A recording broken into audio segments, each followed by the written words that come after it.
Hi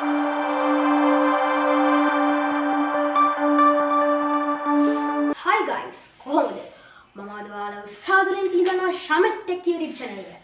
අද මම ඔයාලත් එක්ක කතා කරන්නේ grade 7 maths English medium textbook එකේ තියෙන first lesson එක. මොකක්ද? bilateral symmetry. symmetry කියන පාඩම. symmetry කියන පාඩම අපි කතා කරාම ඒකේ තියෙන first subtopic එක තමයි bilateral symmetry කියන්නේ. Bilateral symmetry කියන්නේ if a plane figure can be folded along a straight line, then you get two parts which are coincide. Then that plane figures are known as bilateral symmetric plane figures. එතකොට ඒකේ bilateral symmetric plane figure එකක් කියන්නේ සමමිතික රූපයක්. ඒකේ සිංහල තේරුම. ඊට පස්සේ අපිට ඊළඟ දීලා තියෙන සබ් ටොපික් එක තමයි drawing axis of symmetry. හරි. දැන් අපි මොකක් හරි plane figure එකක් ගන්නවා. අපි දැන් ගමු rectangle. rectangle ගත්තාම අපිට මෙහෙම මේ පැත්තට සමානව නවන්න පුළුවන්. එතකොට මෙතන හැදෙනවා රේඛාවක්. අන්න ඒ රේඛාවට තමයි කියන්නේ axis of symmetry කියලා.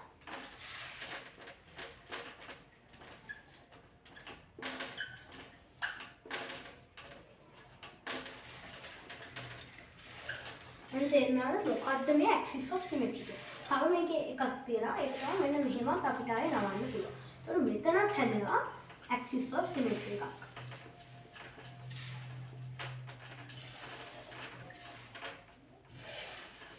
axis of symmetry එකක් මෙතනත් හැදෙනවා. හරි. එතකොට දැන් අපි මොකක් හරි තව example එකක් ගමු. අපි ගමුකෝ circle එක කියලා.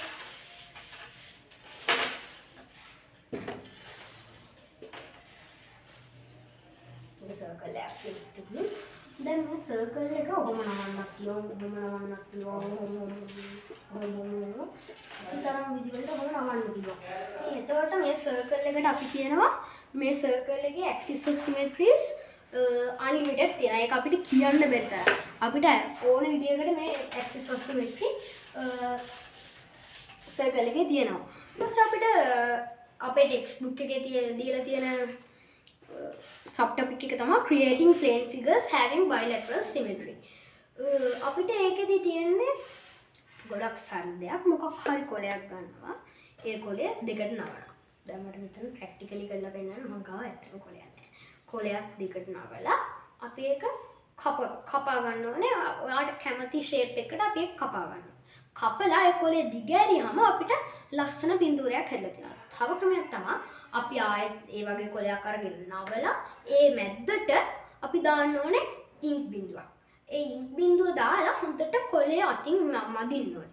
ඒ අතින් මැදලා හොඳට ඉන්ක් ටික ස්ප්‍රෙඩ් වෙනකම් හොඳට අතින් මැදලා අපි ඒ කොලේ ආයෙ දිග අරින්න ඕනේ. ඒ කොලේ දිග ඇරියාම අපිට ලස්සන පින්තූරයක් ආර්ට් එකක් හැදලා තියෙනවා. ඔහොම තමයි අපි creating plane figures having bilateral symmetry කියන එක ඔතනින් ඉවර කරනවා. ඒක ඉතින් එච්චර ලොකු දෙයක් නෑ. පොඩි දෙයක්. ඊට පස්සේ ඊළඟට අපිට දීලා තියෙන subtopic එක තමයි drawing bilateral symmetric plane figures.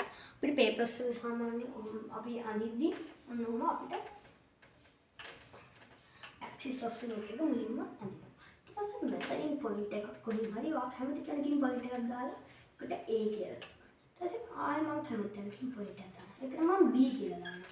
ඊට පස්සේ මම කැමති තැනකින් point එකක් දානවා C. හරි. ආයෙ දැන් මෙන්න මේ ටික match කරන්න ඕන. හරියට කෙලින් අඩි රූලේ තියලා match කරන්න මම ගාව ඒව නැහැ. මේක නිකන් අතින් මගේ ඇහි මින්නට match කරනවා. මෙතන අපි ආයෙ මේ පැත්තෙනුත් B.